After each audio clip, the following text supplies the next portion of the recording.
So before we start, true or false, let's do a quick question about metabolism. So vitamins have calories, true or false? So calories, again, are a unit of energy. So you eat a bunch of vitamins, and we're talking about pure vitamins, like say vitamins by themselves, the molecules. They have calories, true or false? So it seems like most of you said false, and yes, that is true. That is correct. Vitamins do not have calories, but does that mean they're not important? So by calories, I mean that they're able to be converted to energy, and this energy, such as the common form of ATP, can be used to fuel the chemical reactions inside your body. Now, does that mean they're not important? Of course they're important, and this is why sometimes vitamins are, instead of being called macronutrients, like our macronutrients are like our carbs, lipids, and fats and proteins. Vitamins are and minerals are sometimes called micronutrients in that you need them, but the big difference between that, like, well, actually depends on the textbook, but in general, the more widely accepted definition is that the macronutrients, those provide caloric energy, but vitamins and minerals, they do not. So vitamins, what are they? They are essential organic compounds, like essential organic compounds having the carbon, hydrogen, and oxygen, but they are needed for normal physiological function. So you need them. So most vitamins you can't produce by yourself, but there are some vitamins you can produce to a limited amount of extent, or a limited extent, like vitamin D, or making vitamin A from compounds you get from your diet, or even like vitamin K from the gut bacteria.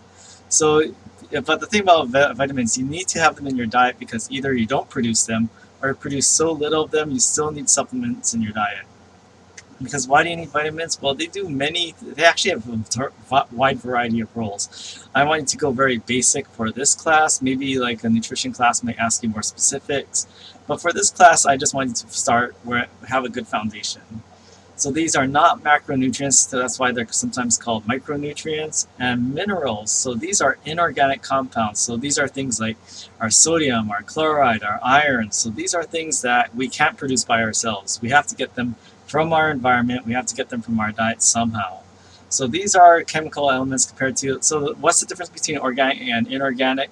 If you want to go to organic chemistry, yeah, you'll learn the difference for sure. But for this one, we're just like focusing on like for these minerals, these are chemical elements. So they're not really talking about compounds that have a lot of big carbon and hydrogen and oxygen atomic structure. All right, so minerals, we'll get this out of the way. This is more for FYI, and there are sometimes they call it bulk minerals versus trace minerals. What's the difference? Well, look at how much you need in terms of your daily allowance. For bulk minerals, you need more of them. For trace minerals, you don't need as much of them. So you still need them, but to a small extent, like iron, classic trace mineral, right? Why? Remember that protein hemoglobin and how it has a heme molecule, and in the center is an iron ion. So you need iron in order to carry oxygen in your red blood cells, right? Because this is the iron atom is what literally binds to that oxygen atom, or not oxygen atom, but oxygen molecule. It is an element, but it's diatomic oxygen. But too much of these can also cause ill effects, especially iron. That's going to, if you have too much iron in your body, that's going to create a whole bunch of free radicals. You don't have to worry too much about that, but I love that part because it's like, I researched this stuff, I wrote articles on this. But yeah, iron is like, all of these minerals, like if you have too much, if you have too little, that causes health problems. So this is why there's usually a normal range. And that's most things in biology. There's nothing that's really good or really bad in terms of things that are found in your body. It's more about maintaining the right amount so it's not messing up the other processes and physiology of your body. Now, vitamins. So here I'm showing the water-soluble vitamins. That means you can throw them in water and they dissolve easily. So my common mnemonic, it's an easy way to remember all of these. All the B vitamins except C, all B and C vitamins. Although some of them are less soluble than others, but in general, B vitamins are soluble. Vitamin C is definitely soluble because, again, like where do we get a lot of vitamin C? Things like our citrus fruits, like lemon juice, orange juice, limes. I mean, if it wasn't water soluble, then this vitamin C would end up separating from the juicy insides of those fruits. And yeah, you would have like an oil slick of like vitamin C on the top of orange juice. So B vitamins, look at this, like here's a typical, I forgot which energy drink this is, but you notice that all these vitamins are easily, a lot of energy drinks have your whole day's amount of B vitamins in there. And that's why if you drank a certain energy drink like a well no pot yeah it's like some if you had them energy drink, you notice that some energy drinks, like when you go to the bathroom later on, you might notice that they're bright yellow. That's because of these vitamin B vitamins. Like if you have too many of them, your body can only hold so much. So what does it do with the excess? It just pushes the rest into urine, and that's why, like, if you take a multivitamin, that can also cause that bright fluorescent yellow urine as well. So that's why, because that's all due to like not being able to absorb all the B vitamins you find in those products. Yeah, vitamin C definitely water soluble as well. Now, the fat soluble vitamins, this is why I just remember, this is kind of like how I'm able to remember which are water soluble, which are fat soluble. I just think, okay, the B and C's are generally water soluble, and then the fat soluble, everything else. So what we have here is like, okay, here I have avocado, and here's my mnemonic for this. My mnemonic for the fat soluble vitamins and avocados, they're delicious, and they also have a lot of good fats as well. So these are this is a fatty fruit. So what my mnemonic is keep eating avocados daily. Now, not nutritional advice, it's just a mnemonic, but what does it tell you? It tells you vitamin K, vitamin E, vitamin A, vitamin D. These are fat-soluble vitamins. And why does that matter? Well, in order to absorb these vitamins, you have to be able to dissolve them in something first. So this is why, to increase your nutrient absorption of these vitamins, if you have some sort of fat in a meal, so if there's like no fat, you're just eating sugar with these vitamins, that's going to have less absorption compared to if you include something like olive oil or some other oil, cooking oil with that. Adding fats and lipids increases the absorption of these vitamins, and these are also where they tend to accumulate in the body as well. Why are different vitamins grouped under the same layer? Oh, so that's the cool thing. Like B vitamins. So initially, how they just found out what vitamins are is like they looked at extracts from foods, and B vitamins. They ended up with like an extract called They thought it was just like one chemical compound. So that's why they called that initial extract vitamin B. But then they found out within that extract there were multiple other compounds that also had their individual effects. So sometimes that's why they call vitamin B, like all of them together, a B complex, because there's actually multiple different types of molecules. And then they're like, oh shoot, it's not as pure as we thought, so let's number them 1 through, and I don't think all numbers 1 through 12 are occupied, because then they found out some of them were actually already previously discovered. Or even vitamin K. Vitamin K is also like, it's not just one molecule. There's actually they are very structurally similar, but there are different like numbering within vitamin K. Or even vitamin D. Vitamin D also has different numbers within itself as well. Or even like vitamin E, they're also called tocopherols, so there's alpha, beta, and gamma, and there might be more. But yeah, they're actually like groups, so they're not just one single type of molecule. But they have same general functions. So what I want you to know for this, in terms of vitamins, is this part right here, and this is in your slides as well. So the significance and the sources, I think that's more FYI, especially if you're going into nutrition as well. Now, this is like, I'm not going to show you the whole clip, but why are vitamins such a big deal, and should you take vitamin supplements? So one of the things is like, why are vitamins such a major industry where lots of I forgot how much it's worth, but I wouldn't be surprised if it's like $1 billion industry. And why do we have so many vitamin supplements? Why are a lot of us take multivitamins? He was in the American knowledge. He was a pop culture icon. So he really was advocating like vitamins are he was kind of obsessed with like longevity and staying like extending everyone's life. So he thought vitamins were the key to that. So he encouraged like everyone. He was very important in like vitamin C research and also other vitamins. So he thought that was the key to like longevity or eternal youth. But the thing is that we found out that vitamins, if you're taking high doses, that doesn't necessarily mean you're going to live longer. And in fact, that can cause ill effects as well. So there is such thing as too much of a good thing for a lot of things in biology, but especially with vitamins. So there was a lot of like mega vitamins. That means taking way more than the current established doses we have now, because established doses we have now, those are just the bare minimum you need in order to not have the ill effects of having not enough of those vitamins. But the Linus Pauling Institute, so he founded this in to research more into vitamins, and like a lot of things, even though he was like wrong about the whole, like vitamins being the secret to eternal youth, this institute has actually is actually really well respected institute. It still researches vitamins. It's less about mega vitamins, but more about, and it includes like things like natural products and supplements as well. They investigate it, and they also do like all these medical trials to see, hey, do these things actually work? So the Linus Pauling Institute is a well respected, like yeah, in OSU, it's a well respected institution.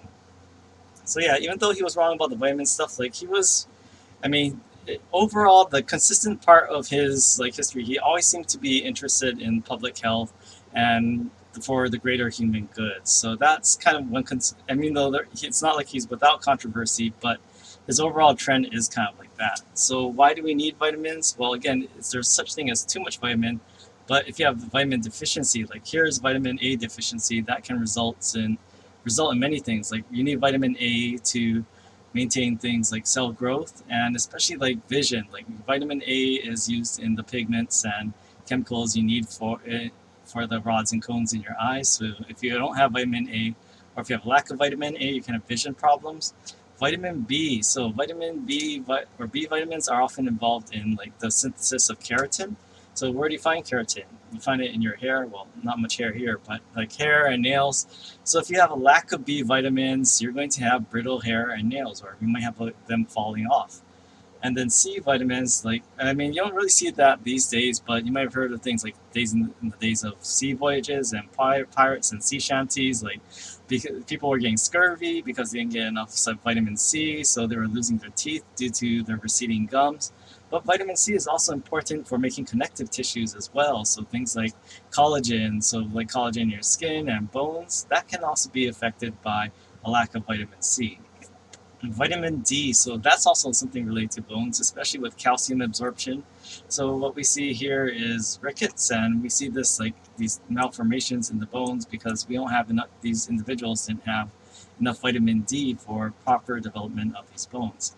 And vitamin E is hard to show in a picture, but vitamin E is actually very important for it's a very powerful antioxidant and prevents something called free radicals. And free radicals to involve electrons, and electrons, like if you have a free radical that's able to kind of like pretty much mess up the atomic structure of other molecules in your body and your cells on the atomic level, because if you've taken chemistry, you know that electrons like to pair up and form bonds, like how Dr. Pauling did.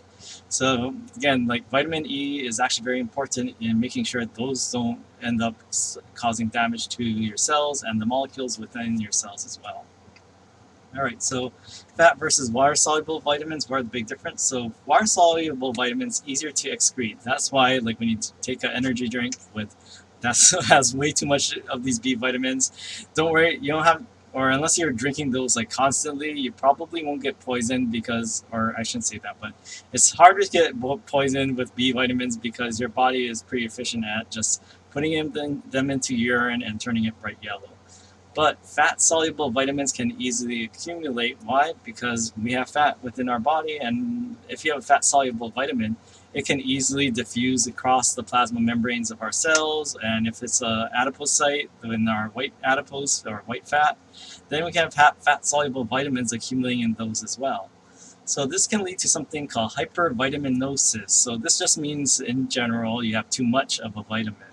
So this is that's the definition of that, and it depends on different vitamins have different effects. So like if you eat too much like vitamin C, then that might cause diarrhea. But unless you constantly eating these supplements, you probably won't die. But still, it's not a good idea to exceed too much of the recommended daily allowance. But for things like A, D, E, and K, you have to watch out about taking too much because, again, urination is pretty easy, and it's pretty easy to dump excess vitamins into water if they're water soluble. But fat-soluble vitamins, they would need to be excreted into bile, or they would have to be converted by your liver into something that's hydrophilic. So it's harder to get rid of fat-soluble vitamins. So what about these supplements, like these multivitamins or things like this, like especially like influencers, like they're always like, I mean, I don't follow beauty like YouTubers, but apparently like almost everybody who sells makeup has like some sort of hair vitamin or nail vitamins. So does that mean like if you eat a lot of these, and usually they're B vitamins, but I mean, does that mean if you take their brand of supplements you get beautiful hair and nails? Well, if you have like if you're deficient, yeah, you're definitely gonna show an improvement because you were deficient and not producing the keratin you need to have healthy nails and nail and hair. But taking more than that's needed, well, that's let's see the evidence. Let's see the clinical trials showing that you have better hair and better nails. Or actually, that would be interesting. Like, how would you measure that? Maybe keratin content in hair and nails. I don't know, something like that. But yeah, so do these work?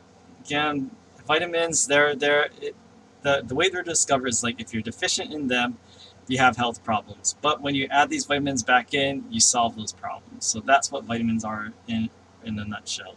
So what about having too much vitamins? Well, things like there's another dark side of having too much vitamins. Like there was actually a vitamin E trial. Like it was actually looking at selenium, which is one of the minerals, and vitamin E. And they actually had to stop this trial because they saw that the people who were getting, actually the men who were getting vitamin E of the doses, they were having an increased risk of prostate cancer because vitamin E is an antioxidant. And the thing about cancer is that cancer or just cells, every cell generates free radicals, but they saw that these, in general, the antioxidant theory with cancer is that cancer cells can actually use vitamins to preserve themselves and save themselves over your healthy cells. So these cancer cells are using something meant for your normal cells and using it to their advantage. So that's one of the theories behind that. And vitamin B, so they can increase your metabolism and they can make you have like beautiful hair and nails if you had deficiency before. But the thing is that the vitamin B in excessive doses can also cause cancer as well. So the thing about this is like showing you that vitamins, they're bad if you don't have enough, but having too much of them can also result in ill health effects and disease as well. All right, so here's the learning goals and key points. So just about vitamins, like there's minerals and you should know what vitamins and minerals are, but generally, like, are the vitamins fat or water soluble? And again, this determines how you get them from our dietary source. Or like if you have like something like vitamin A with carrots, if you want to increase your vitamin A absorption, maybe introduce, well, not too much oil, but adding oil will help with your absorption of vitamin A if you want to increase your vitamin A intake. And hypervitaminosis, again, just in general, don't worry too much about memorizing the effects of every single type of vitamin, but just know that it is possible to have too much of a good thing with vitamins and minerals.